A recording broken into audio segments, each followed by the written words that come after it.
열왕기상 3장 16절부터 28절까지 같이 읽어보겠습니다. 때에 창기 두 계집이 왕에게 와서 그 앞에 서며 한 계집은 말하되 내 주여 나와 이 계집이 한 집에서 사는데 내와 저와 함께 이 집에 있으며 아이를 낳았더니 나의 해산한 지 3일에 이 계집도 해산하고 우리가 함께 있었고 우리 둘 외에는 집에 다른 사람이 없었나이다. 그런데 밤에 저 계집이 그 아들 위에 누움으로 그 아들이 죽으니 저가 밤중에 일어나서 계집 중 나의 잠든 사이에 내 아들을 내 곁에서 가져다가 자기의 품에 누이고 자기의 죽은 아들을 내 품에 누웠나이다.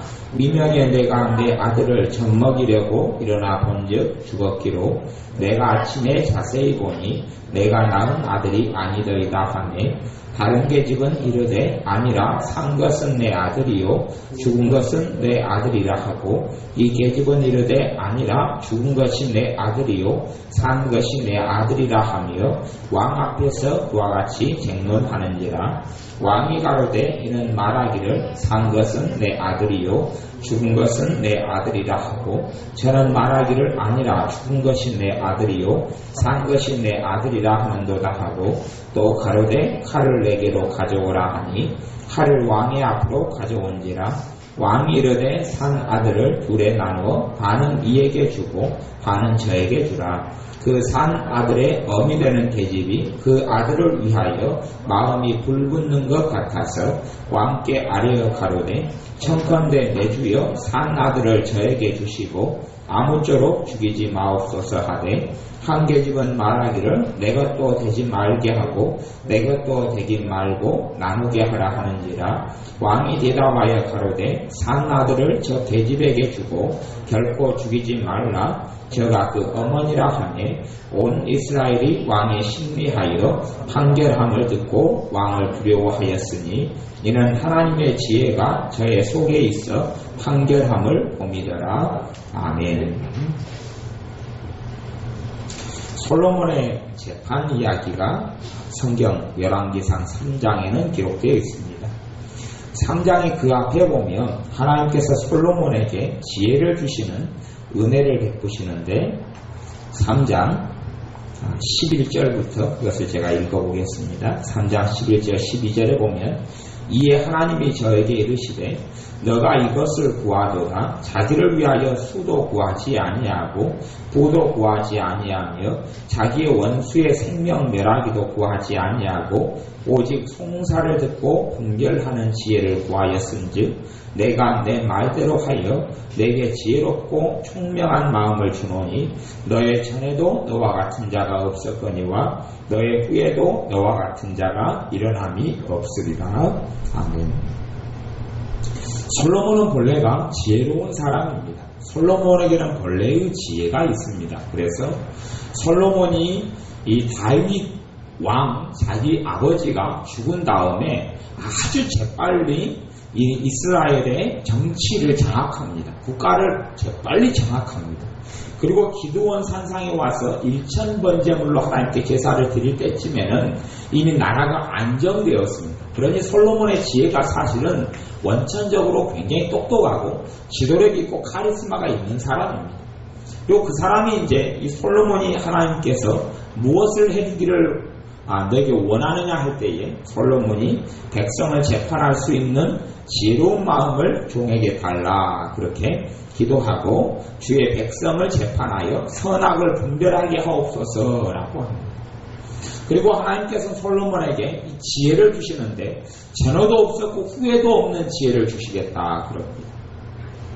제가 간혹가다 어떤 사람들이 애언하는 소리를 들어보면 하나님께서 당신에게 솔로몬의 지혜를 주신다 이렇게 애언하는 소리가 나오는 걸 보고 제가 코웃음을 칠 때가 많습니다. 성경에는 전에도 없었고 후에도 없다 그랬는데 하나님 말씀을 전면으로 대적하였었던 애언자가 너에게 솔로몬의 지혜를 준다 그러는 솔로몬의 지혜가 너에게 임했다 이런 애언을 한 사람도 종종 보면서 참 저 양반들의 영이 무슨 영일까 과연 전에도 없었고 후에도 없는 지혜가 솔로몬에게 임하였어. 솔로몬을 통하여 이제는 하나님의 놀라운 아름다운 일들이 일어나기도 하고 굉장히 지혜로운 일들이 일어나고 솔로몬의 삶 속에서는 특별히 솔로몬이 하나님을 떠난 것 외에는 문제가 없습니다. 모든 부귀 영화를 솔로몬은 다 거머쥐고 가지게 됩니다. 솔로몬의 재판 이야기에서도요, 어떤 두 여자가, 여기서 창기라고 그러는데, 두 여자가, 왜 그 시대적 배경이 왜 그런지는 모르겠습니다만, 아마 아들이 꼭 필요했던 시기인 모양이에요. 이런 장기라도 젊었을 때지 나이 들어서는 못하니까 노년의 봉양자가 꼭 필요했기 때문에 아마 이런 여자들도 자기 아이를 꼭 원했던 모양이에요. 근데 두 여자가 똑같은 이 두 여자가 아이를 같이 낳았는데 한 여자가 자다가 깔아뭉개서 죽인 모양이에요. 부주의해서 뒹굴고 자다가. 이게 아이들이 뒹굴고 자는 습관을 가지면 굉장히 위험합니다. 애를 낳은 다음에 애를 뒹굴어 버릴 수가 있으니까요. 꼼짝도 못하고 자게 만들어야 합니다. 어쨌든 제가 뒹굴다가 자기 아들을 깔아뭉개버렸어요. 깔아뭉개었어요. 그래 죽었어요. 그러면서 죽으니까 자기 아들을, 죽은 아들을 다른 옆집 여자가 똑같은 아이를 동일한 때에 낳았기 때문에 바꿔치기 해버려요. 그 여자는 또 곤히 잠자고 있었던 모양이에요. 아들을 바꿔치기 해가는데 바꿔치기 하는지를 몰랐던 모양이죠. 바꿔치기 됐어요. 그리고 이제 바꿔치기 돼서 자기 아들은 뺏기고 진짜 아들을 자기 아들이 아닌 아이에게 일어나서 젖을 먹이려고 보니까 애가 죽어있는 거예요. 근데 한참 울다가 아침에 날이 밝으니까, 요즘엔 전등이라도 있으니까 불을 켜면 되지만 아무것도 없을 때니까 날이 밝은 다음에 울다가 자기 자식 얼굴을 보니 자기 자식이 아닌 거죠. 엄마는 알아보니까요, 자기 자식이 아닌 거예요. 옆집 여자 아이를 보니 자기 자식 거기 있는 거예요. 그러니 못 견뎌서 왕에게 와서 재판하러 옵니다. 재판하러 와요. 근데 아무도 증인이 없는 거예요.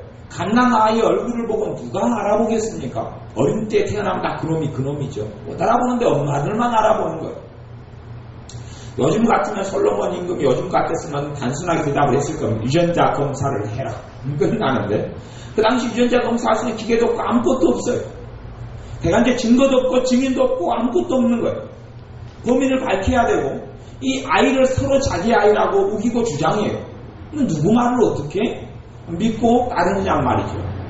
이런 절박하고 어려운 문제에 있을 때에 하나님께 솔로몬에게 주신 지혜로 솔로몬이 문제를 해결합니다. 칼을 가져와서 아마도 편안하고 부드러운 표정이 아니라 정말 진짜 아이 엄마의 마음을 그냥 불붙게 만들게 하려고 겁박을 하고 겁을 주고 협박을 하듯이 정말 부하에게 명령해서 칼 가져가서 당장 반으로 잘라서 주어라.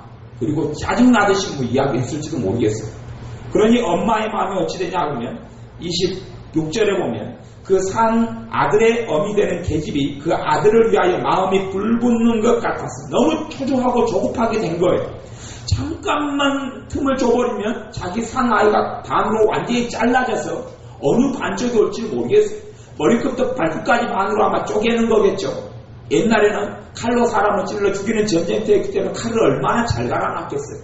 바로 그냥 잘라서 반으로 주는 상황에 임박하니까 너무 두렵고 떨리고 자기 산 아들에 대하여 그 엄마의 사랑이 일어나기 때문에 임금에게 급하게 청합니다.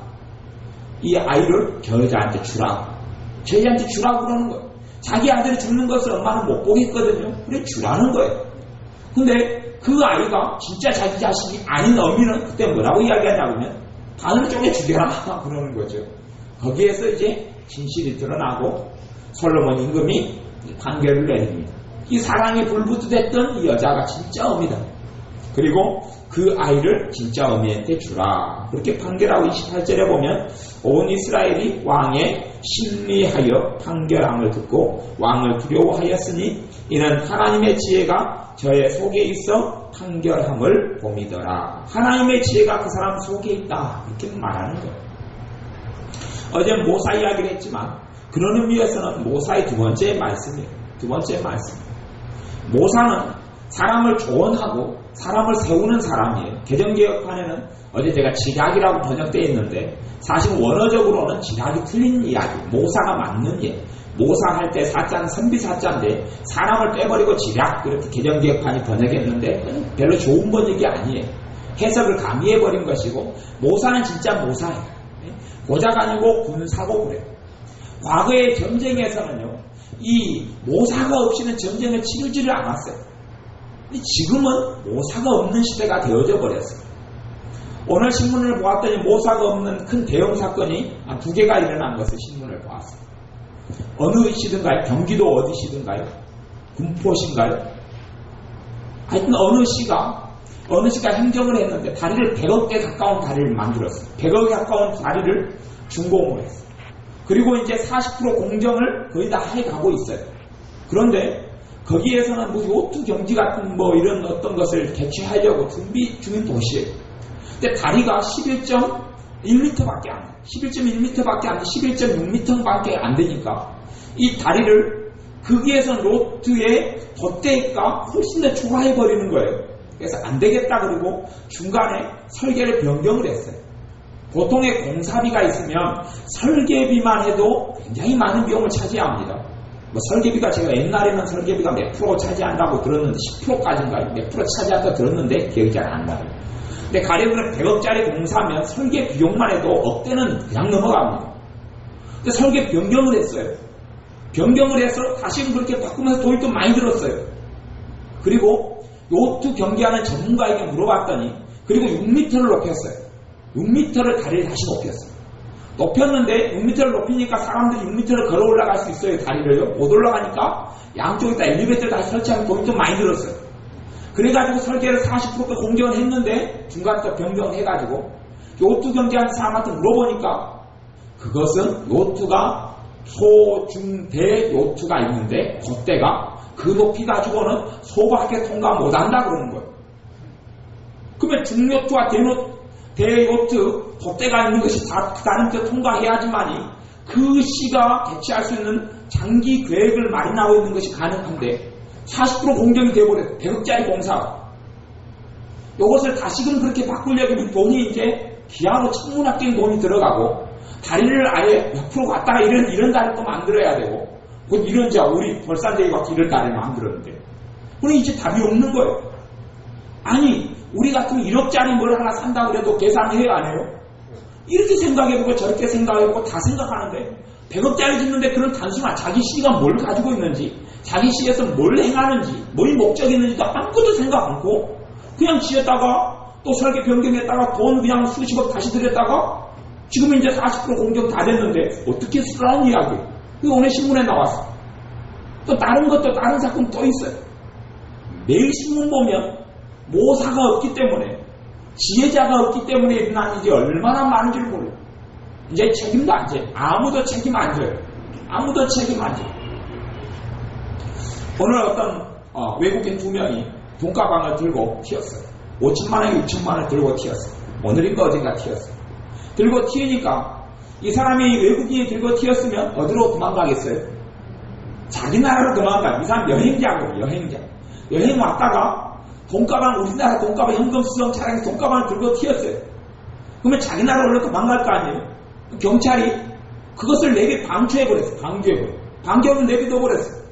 내비둔 다음에 그냥 그것은 그 사람을 멈추고 못 가게 출국 금지를 시켜야 되는데 내비둬버렸어요. 그리고 이제 그 사람들이 다 신분을 확인하고 잡으려고 그러니까 이미 어디로 가버렸어요? 자기 나라로 가버렸어요.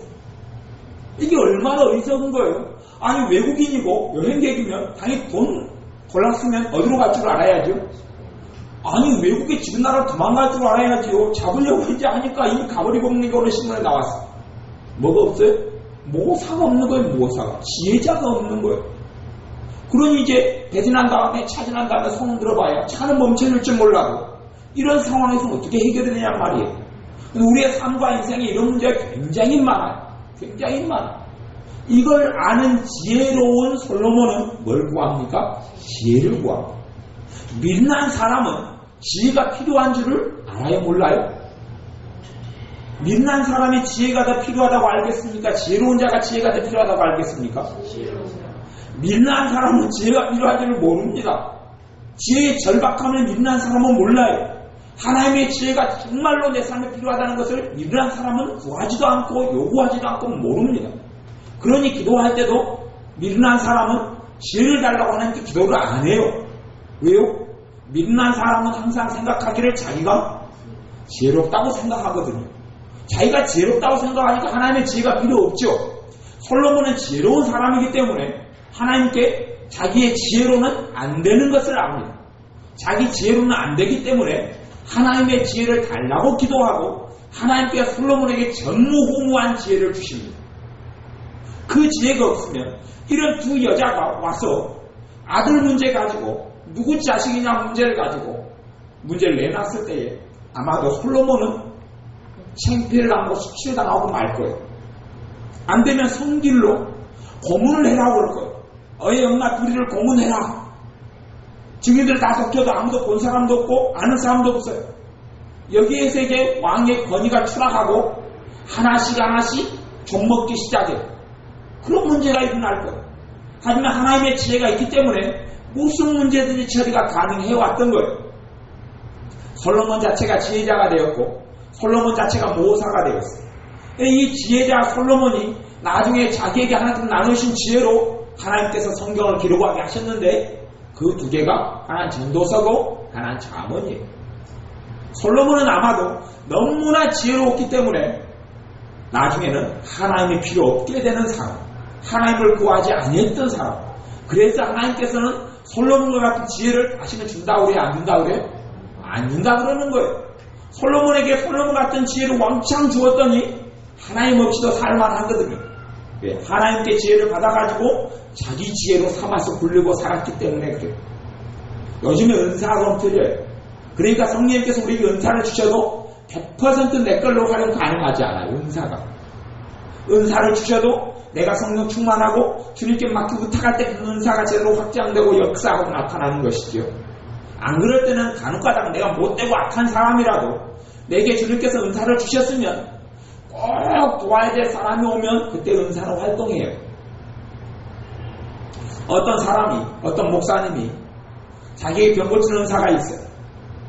그리고 사람들이 자기에게 오면 기도하면 병이 잘 고쳐져요.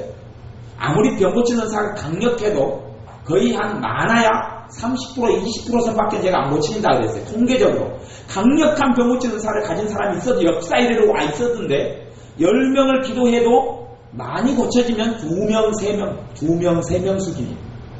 어마어마한 병 고치는 은사가 있어도 10명 기도하면 10명이 다 고쳐지는 건 역사 이래로 없고 잘 고쳐지면 1명, 2명, 3명. 이게 굉장히 센 하나님의 능력을 입은 사람이 그 정도예요. 근데 이 사람이 기도했더니 많은 사람이 나와요. 그래서 이 목사님이 생각했어요. 야, 내가 하나님 앞에 참 바르게 살고 괜찮게 사니까 계속 치유 역사가 나타난가 봐.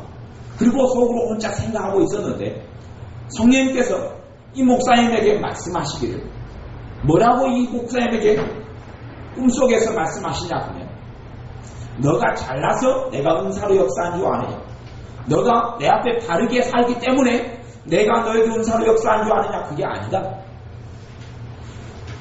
병을 고치려고 내게 나오는 하나님 백성의 눈물과 그의 아픔이 너무나 커서 내가 고쳐지기를 원하는데 쓸 수 있는 사람이 니밖에 없다. 병 고치는 은사를 가진 통로가 된 사람이 니밖에 없기 때문에 쓰는 것이지 니의 삶은 나는 온당치 않다. 네가 이렇게 병을 고치는 통로로 쓰임받아도 나는 너를 버릴 것이다. 주님께서 이렇게 말씀하셨어요. 그러니 이 목사님이 꿈을 꾸고 난 다음에 통곡하고 울고 삶을 바꾸고 변화시켰어요. 너무 주님의 두렵고 떨린 거예요. 자기는 병을 수없이 고치면서 병을 통해 돈도 벌고 명성도 얻고 위대한 목사가 되었어요. 그리고 자기는 잘난 줄 알고 잘 산 줄 알았어요. 하나님 인정해 주시니까 은사가 나타난 줄 알았어요. 근데 주님의 말씀을 꿈에서 듣고 나니까 그건 전혀 다른 거거든요. 그 사람에게는 아무 칭찬이 없다 그러고 그 사람을 인정하지 않는다고 주님 말씀하시는 거예요. 우리의 삶 속에 이런 지금의 은사는 그렇지만 지금의 은사는 이렇게 역사할 수도 있어요. 내가 주님 뜻대로 안 살아도 주님께서 내게 기도받으러 오는 사람이 안타까움과 답답함을 통하여 하나님의 은혜와 능력이 되는 통로가 있는 은사를 통하여 역사하실 수는 있어요. 근데 그건 예외적인 경우고 이런 경우는 일반적으로는 내가 주님 앞에서 바르게 살아가고 또 성령의 역사하심 인도하심 속에서 하나님의 뜻을 구하고 살아갈 때에 은사가 풍성해지고 제대로 나타나는 게 정상적이에요. 그렇지 않고 악한 사람이 못된 사람 은사가 나타나면 얼마 전에 이야기했던 이유 때문에 나타날 수도 있고, 또 하나는 가짜로 섞어버린 거예요. 섞어버린 거. 주님께로부터 오지 않은 것을 지가 만들어내고 섞어서 하나님으로부터 온 것인 그냥 속이고 자기도 속고 살아가는 그런 일들이 또한 많기도 해요. 근데 지혜는 좀 다른 측면이 좀 있는 부분이 있어요. 지혜가 은사로 오는 것하고, 하여튼 하나님께로부터 오는 지혜자가 은사의 통로, 지혜의 통로가 되는 사람도 있어요. 그런 사람을 통하여 하나님께 역사하시는 거예요. 그러니까 솔로몬과 같은 지혜자가 없었다면 많은 문제들이 해결되지 않은 채 이렇게 남아있었을 거예요. 근데 하나님께 솔로몬과 같은 전무후무한 지혜를 받는 사람은 없지만 하나님께 지혜를 구하여서 받는 사람은 또한 있다는 것을 알 수 있어요. 솔로몬도 지혜를 구하고 하나님께 지혜를 받았는데 지혜를 받는 사람이 있겠어요? 없겠어요? 있지요. 그러니까 잠언 1장부터 하나님께 뭘 받으라고 구하라 그럽니까? 지혜를 구하라고 그렇게 이야기하는 것 아닙니까? 왜요? 하나님께 지혜를 구해서 지혜를 받을 수 없다면 왜 지혜를 구하라 그러겠습니까? 지혜를 구해야 하나님께 지혜를 구할 때에 우리가 해야 될 것은 또 하나가 있어요. 우리가 지혜를 구하면서 하나님께 지혜를 주시기도 해요. 지혜를 주셔요. 지혜를 바르게 내가 미련하다는 것을 알고 하나님의 지혜가 아니면 안 된다는 것을 아는 사람들에게는 하나님께서 솔로몬의 지혜까지는 안 되지만 우리의 삶 가운데 쓸 수 있는 지혜를 주님이 주셔요. 그리고 각 사람들이 받는 지혜가 다 같겠어요? 다르겠어요? 다르지요. 달라요. 각 사람에게 하나님께서 역사하신 지혜의 분야들이 틀려요.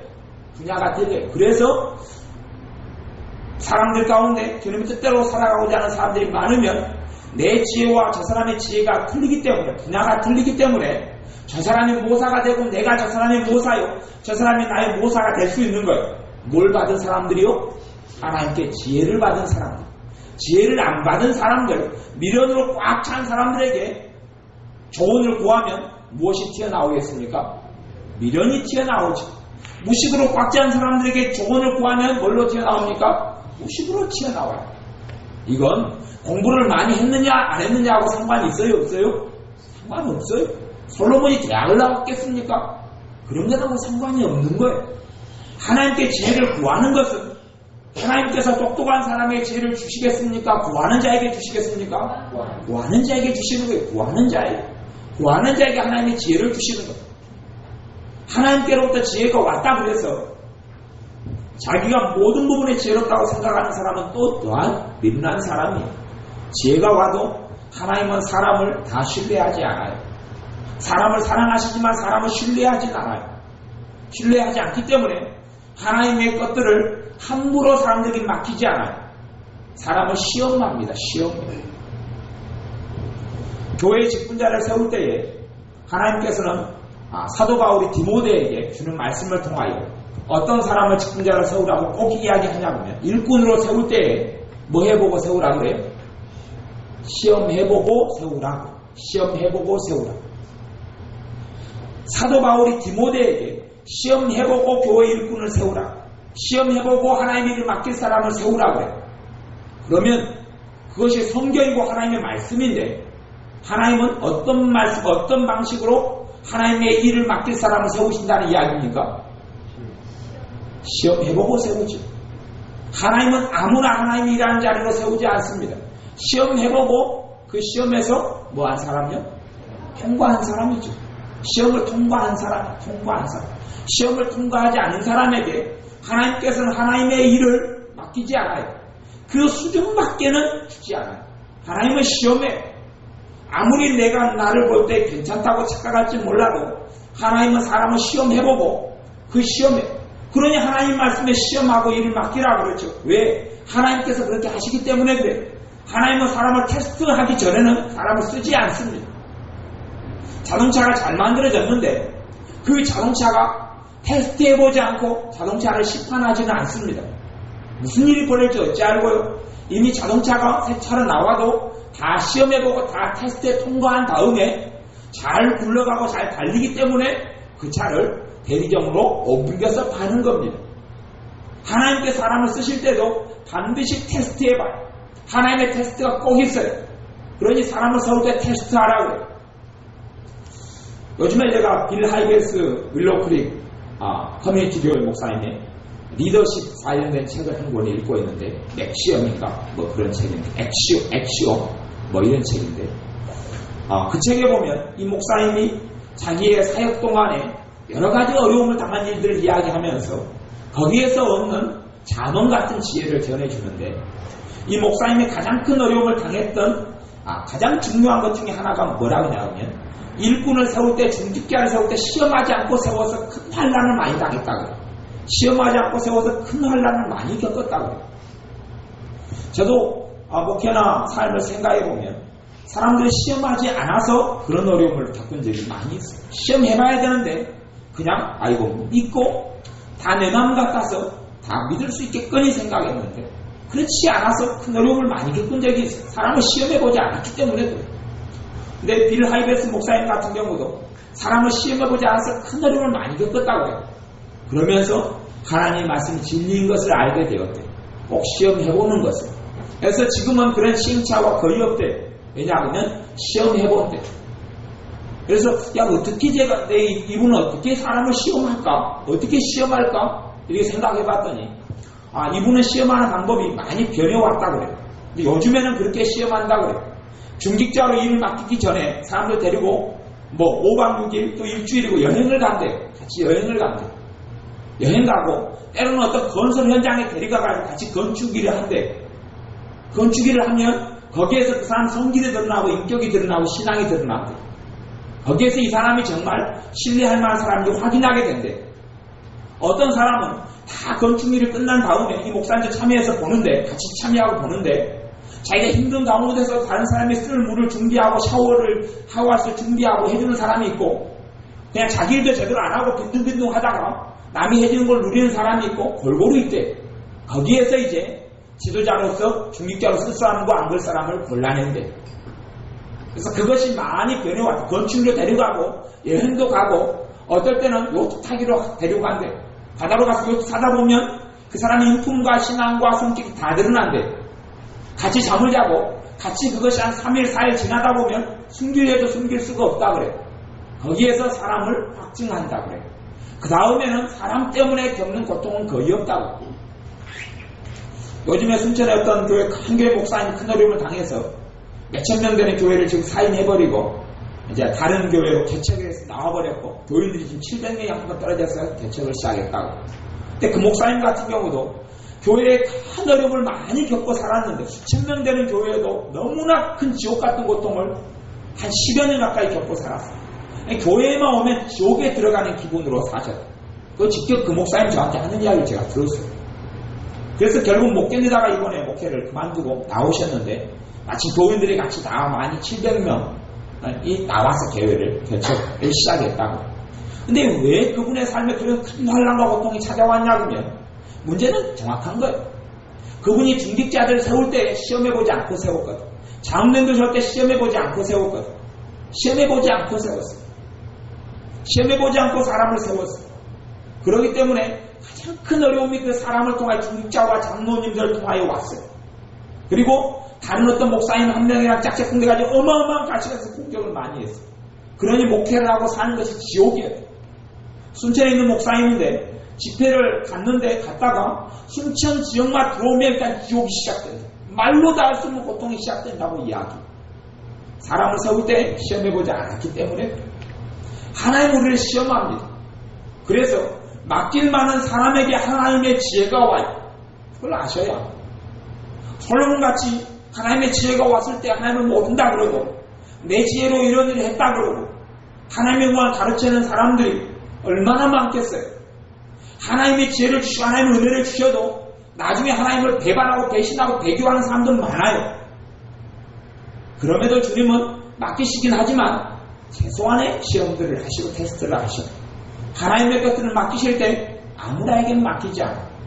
하나님의 지혜를 구할 때 하나님 앞에서 신실하고 올바른 사람이 되어지고, 그 지혜를 주님께서 우리에게 더 많은 지혜를 부어주시기 전에 주님께 구하여서 받은 지혜에 대하여 마땅히 하나님께 드려야 될 영광과 감사를 드리느냐, 또한 그것이 내 것이 아니라 주님의 것을 알고 있느냐 하는 부분을 하나님은 살펴보시겠죠. 하나님은 사람의 심령을 감찰하시는 하나님이시다고 그랬기 때문에 그래요. 우리의 삶 속에 지혜가 꼭 필요함을 알아야 합니다. 성경은 분명히 지혜와 모사를 다르게 이야기해요. 하지만 이 모사는 지혜에 속한 부분이에요. 지혜에 속한 부분이에요. 모사가 아니면 정치가 되지 않았어요. 모사가 아니면 하나님의 역사가 이루어지지 않았어요. 다윗 같은 사람은 가장 성령 충만했던 사람이고 왕이고 또한 선지자였고 하나님의 영인 성령님이 그 사람과 함께 임하였던 사람이에요. 그런데 다윗은 정치를 누구를 통하여 정치를 했습니까? 모사를 통하여 정치를 했어요. 다윗의 모사가 어제 말씀을 나눈 대로 아히도벨이고 후세고 그랬어요. 아히도벨이고 후세고 그랬어요. 이 아히도벨의 모사의 말 한마디 하나님의 말씀과 똑같았다고 그랬어요. 똑같았다. 그대로 다 이루어졌다는 이야기예요. 그런 하나님의 사람, 하나님의 마음에 합한 사람, 성령 충만한 다윗왕도 모사를 통하여 정치를 하고 모사를 통하여 나라를 경영하고 운영을 했어요. 그러면 하물며 우리 정도야 모사가 왜 필요하지 않겠어요? 하나님께 지혜를 구하여서 내 부분과 내 영역에서만 지혜를 옵니다. 지혜가 와도 내 부분에서밖에 나가요. 지혜가 와도 내 영역밖에 나가요. 내가 그릇을 넓히고 마음을 넓히고 삶을 넓히고 내 고정관념 무너뜨리고 철저하게 주님을 섬기고 종이 되어주고 낮아지고 겸비하고 주님과 동행하고 할 때에 지혜는 더 넓어져 갈 거예요. 그럼에도 불구하고 사람의 지혜라는 한계가 있어요. 한 사람은 모든 걸 다 할 수 있게 하나님은 안 하시는 거예요. 그러니 지혜를 가진 사람들과 함께 나누고 대화하고 교통하고 의논하는 것은 정말로 올바르고 타당한 것이에요. 요즘에 저는 그렇게 생각해요. 하나님께서 교회를 세우셨는데 교회는 한 몸으로 세우셨고 한 영적인 가족으로 세우셨는데 요즘에 교회는 갈수록 마음을 나누지 못하고 삶을 나누지 않아요. 그냥 독립적으로 그냥 다니는 거예요. 그냥 독립적으로 다녀요. 상대방하고 마음도 안 나누고 삶도 안 나누고 가식적으로 웃고 아픔도 나누지 않고 문제도 나누지 않고 기도 제목도 나누지 않고 어려움도 나누지 않고 다 쉬쉬하고 숨기고 좋은 이야기만 하고 좋은 모습만 보여주려고 해요. 요즘에 교회 신앙생활을 할 때는 아마 그것이 더 지혜로운 모습인 것 같아요. 왜냐하면 너무나 중심과 삶이 어그러진 사람이 많아서 내 아픔을 이야기하면 그것과 약점을 잡아서 집가 부르고 오징어 씹듯이 씹어대는 사람이 너무 교회 안에 많고 그런 아주 잘못되고 악한 그리스도인이라고 말하는 이 악종들이 교회는 너무 많기 때문에 교회의 흐름이 잘못되어 가버린 교회들이 요즘에는 너무 그 흐름이 강하기 때문에 그런데 원천적으로 하나님의 교회는 가족이 되어져야 되고 내 어려움과 아픔을 나눌 수 있어야 되고 사실은 그런 가운데 성령님의 모사, 성령님의 지혜가 나타나요. 모사 되신 성령님께서 사람을 통하여 지혜를 주시며 문제가 해결되는 하나님의 역사가 있어요. 성경 역대하 9장을 찾아보겠습니다. 여기 열왕기상 4장을 먼저 좀 봐볼까요? 열왕기상 4장 열왕기상 4장 29절부터 읽어보겠습니다. 열왕기상 4장 29절부터 같이 읽습니다. 하나님이 솔로몬에게 지혜와 총명을 심히 많이 주시고 또 넓은 마음을 주시되 바닷가에 모래같이 하시니 솔로몬의 지혜가 동양 모든 사람의 지혜와 애굽의 모든 지혜보다 뛰어난지라. 저는 모든 사람보다 지혜로워서 에스라 사람 에단과 마울의 아들 헤만과 갈골과 다르다보다 나음으로 그 이름이 사람 모든 나라에 들렸더라. 저가 잠언 3천을 말하였고 그 노래는 1,005이며 저가 또 초목을 논하되 레바논 백향목으로부터 담에 나는 우슬초까지 하고 저가 또 짐승과 새와 기어다니는 것과 물고기를 논한지라. 모든 민족 중에서 솔로몬의 지혜의 소문을 들은 천하 모든 왕 중에서 그 지혜를 들으러 왔더라. 아멘. 솔로몬의 지혜에 대하여 일부분만 이야기합니다. 하나님께 솔로몬에게 지혜와 총명을 심히 많이 주시고 또 넓은 마음을 주시되 바닷가에 모래같이 하시니 정말로 지혜가 확장되는 것은 어떤 마음이 와야 지혜가 확장됩니까? 넓은 마음이 와요. 넓은 마음이 오지 않으면 지혜가 확장이 일어나지 않아요. 그 다음에 하나님의 지혜가 온 다음에 우리가 준비하고 만회할 것이 있다 그랬는데 그것은 지식이에요. 지식. 하나님의 지혜가 오면 지혜가 하는 일은 뭐냐면 지식을 합치고 통합하는 것이 지혜가 하는 일이에요. 이것이 전반적으로 지혜의 역사가 그렇게 흘러가는데 그것하고 좀 지혜가 다른 면도 있어요. 다른 면도 있지만 일반적으로는 지식이 있고 정보가 있을 때 이것을 통합하고 짜집기 하고 연합하고 하나로 해서 작품을 만들어내는 것이 이 지혜가 하는 일이에요. 예를 들어서 내가 그림을 그린다 그러면 그림을 그리는 기법이 굉장히 많아요. 기법이. 붓의 터치 기법도 많고 붓마다 사용법이 틀리고 또 서양과 동양화 그리는 방법이 틀리고 뭐 채색화 또 수치화 그리는 방법이 틀리고 유색 유화 그리는 방법이 틀리고 다 기법들이 틀리고 많아요. 여러 기법들이 정보고 지식이에요. 예를 들면 그러면 하나의 아름다운 그림을 내기 위해서 요즘에는 여러 기법들을 섞어버려요. 유화의 기법도 섞고 수치화의 기법도 섞고 다 섞어요. 심지어는 거기에 크레파스를 같이 사용해가지고 만들기도 해요. 그것이 지혜라는 거예요. 지혜. 음악도 마찬가지죠. 요즘의 음악은 이제 퓨전 음악으로 섞어버려요. 장르, 동서양 장르를 섞어버려요. 근데 이걸 섞으려면 그런 부분에 있어서 뭐가 있어야 돼요? 지식이 있어야 돼요. 지식과 정보가 있어야 돼요. 그래야지 성능이 가능하죠. 그래서 이 지혜가 넓어질 때는 뭐가 필요해요? 지식이 필요해요. 지식이 필요해요. 내게 지식이 5개밖에 없어요. 그러면 이 하나님께 지혜를 주셔도 몇 가지만 섞을 수 있어요? 5가지만 섞어서 지혜가 나오는 거예요. 내가 지식이 50가지가 있어요. 그러면 뭘 섞으면 돼요? 50가지를 섞어서 지혜가 나와요. 그렇기 때문에 지식을 넓게 해야 되는 부분이 지혜자에게는 필요해요. 그러면서 하나님께 지혜를 구해야 해요. 그럴 때 우리의 삶 속에 지혜가 풍성해져요. 그런다고 우리가 모든 부분과 영역에서 지혜를 다 받을 수 있는 건 아니에요. 사람이라는 한계가 있기 때문에 지혜를 찾아서 지혜자에게 도움을 구하고 내 영역과 내 부분이 아닌 사람에게 도움을 구하는 게 필요해요. 그렇게 되어질 때에 얼마나 많은 부분이 낭비가 없고 효율적이고 인생이 효과적인지를 몰라요. 제가 우스갯소리 반 진담반으로 어제 계기하기도 했지만 제가 우리 손조사님에게 계자비를 배워서 10년 넘게 개를 잡았어도 그렇게 많은 풍성한 수확을 못 누렸어요. 그런데 계자비의 전문가에게 하루를 듣고 조언을 받은 다음에 한 10분, 15분 만에 개를 잡은 것이 큰 개만 8개로 그냥 그 자리에서 확 잡았어요. 그 자리에서. 그러니까 보통 때는 그 정도 개를 수확하려면 하룻밤을 꼬박 새거나 3시간 정도는 버티고 있어야지 그 8마리 잡아. 그렇잖아요, 집사님? 우리 계자비 새벽 2시에 다니고 그랬잖아요. 뭐 그렇게 잡는데 한 3시간을 버티고 있고 그것도 물때를 맞춰야 돼요.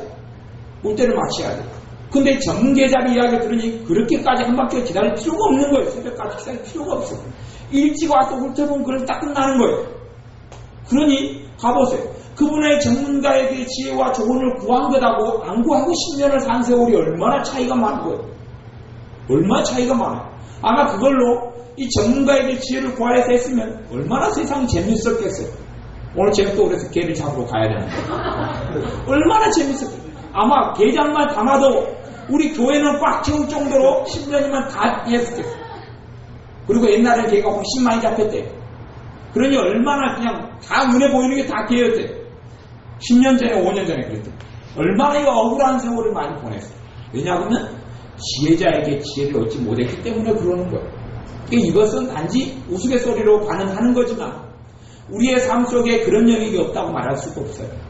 여러분은 단지 여러분의 지식과 생각으로 어떤 부분을 습관적으로 살아오는 부분이 많은데 사실은 지혜자의 지혜가 필요한 것이 굉장히 많아요. 여러분이 살아가시면서 기도하시면서 지혜자의 조언이 필요한 것들은 그런 전문 지식을 가진 지혜자에게 조언을 구하셔야 돼요. 조언을 구해야 돼요. 요리에 대해서 내가 못한다. 요리에 대해서 자유롭지 못하다. 그러면 요리에 대해서 전문 지혜를 가지고 있는 사람에게 요리를 듣고 배우면 요리가 굉장히 수월해지고 쉬워져요. 굉장히 쉬워져요. 왜요? 그런 부분의 지혜를 구하기 때문에 그래요. 조언을 구하기 때문에 그래요. 내가 안 하겠다는 마음 먹으면 그런 부분에 하나님 절대 지혜도 주시지도 않고 자유함도 없어요. 내가 그런 부분에서 포기하고 살아가 버리면 그 일만 생겨나면 나는 이제 고통을 받게 되죠. 하나님은 그런 부분을 해결 안 해줘요. 죽을 때까지 이제 내 짐으로 가져가는 거죠. 그것을 내가 초월하고 승리해야지만 자유가 오는 거지. 그것을 내가 포기하는 가운데는 자유가 오지 않아요. 그런 영역은 없어요. 내 삶에서 내게 주어지지 않은 사명 같으면 내가 안 해도 되지만 내가 해야 될 내 삶의 한 부분에서는 포기란 없는 거예요. 그 부분을 넘어서야 하는 거예요. 그것을 넘어설 때 뭐가 와요? 지혜가 오게 돼요. 지혜가 오게 돼요. 포기할 때는 지혜가 오지 않아요. 그 부분을 가지고 때로는 기도하고 두드리고 찾는 과정이 필요해요. 어제 구하는 것, 찾는 것, 두드리는 것에 대해서 말씀 나옵니다. 찾는 것에 대해서 설명을 안 하고 끝냈는데 제가 기도하다 보니까 그거 2절까지만 하고 3절에 안 하는 생각이 나더라고요. 근데 구하면 기도만 하는 단계고 구하에서 그냥 얻을 수 있고 또 두 번째는 찾을 때 찾게 되는 거예요. 찾을 때도 기본적으로 뭘 깔고 찾는 거예요? 기도하면서 찾는 거예요. 찾는 과정은 정보라고 이야기해요. 정보가 찾는 것을 많이 속하는 거예요. 예전에 우리 교회가 어느 부분의 교회를 얻어야 될지 기도하면서 정보지를 봤어요. 정보지를 쭉 우리 이봉 교사님한테 훑어봤어요. 그냥 기도만 하고 있으면 어디로 가라라고 꿈에 특별한 은사를 받은 사람은 그렇게 보이는 경우도 있지만 그것은 대개 하나나 있을까 말까 그래요. 정보를 쭉 봤어요. 그랬더니 여기다 하고 딱 봐요. 여기다 하고 꽂혀요. 그래서 그 길을 가서 그 길을 잘 얻었죠. 하나님 준비한 자를 잘 얻었어요. 그것이 정보, 찾으면서 기도하는 과정이에요. 세 번째는 문을 두드리라 그러면 열릴 것이다라고 말씀하죠. 문을 두드리는 거예요. 직접 방문을 해봐야 돼. 그럴 때 성령님께서 내게 맞는 것이 여기다라고 이야기해요. 다녀봐야 돼. 다녀보면서 어떤 사람과 만났는데 그 사람하고 아무런 관련이 없는데 대화하다가 그 사람에게서 정보가 주어지고 그 정보를 바탕으로 또 딴 데를 가보고 이것이 몇 곳을 가다가 일이 드러나고 나타나요. 이것이 문을 두드릴 때 나타나는 하나님의 응답이에요.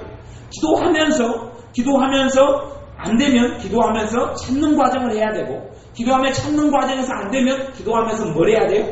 문을 두드리는 과정을 반드시 해야 돼요. 그런 부분에 전문적인 지식과 지혜가 있는 사람에게 조언을 구해야 돼요.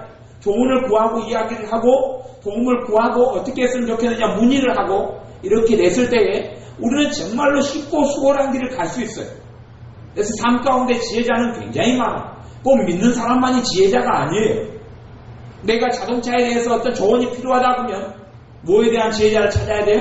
자동차에 대한 전문가를 찾아야 돼요. 믿거나 불신자는 상관없어요. 그런 전문자를 찾아서 조언을 구하면 굉장히 쉽고 편한 일을 할 수 있어요. 내가 어떤 내 가정에 맞는 차를 산다 그러면 누구에게 조언을 구하면 좋아요?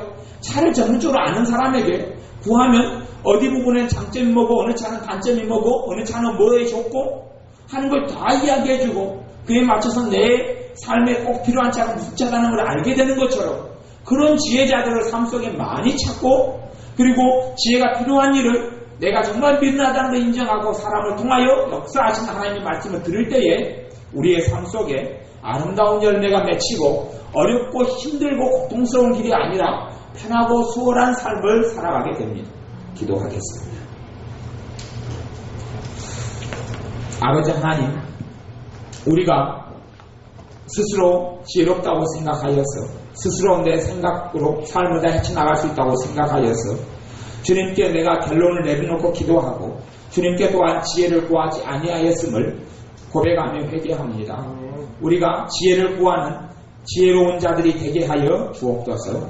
또한 일마다 때마다 우리가 지혜를 구하고 조언을 구하고 모사를 찾아야 될 때 모사를 찾고 지혜자를 찾고 좋은 자를 찾을 수 있는 이러한 열린 마음을 주셔서 하나님께 주시는 모사를 통하여 하나님께 주시는 지혜자와 좋은 자를 통하여 아름다운 열매들이 맺혀가며 우리의 삶에 하나님께서 편하고 기쁜 짐과 가벼운 삶과 기쁨이 넘치는 삶으로 살기를 원하시듯이 그러한 하나님께 주시는 복된 길을 걸을 수 있도록 지혜를 통하여 모사를 통하여 축복하여 주옵소서. 예수님의 이름으로 기도하옵나이다. 아멘. 기도하겠습니다.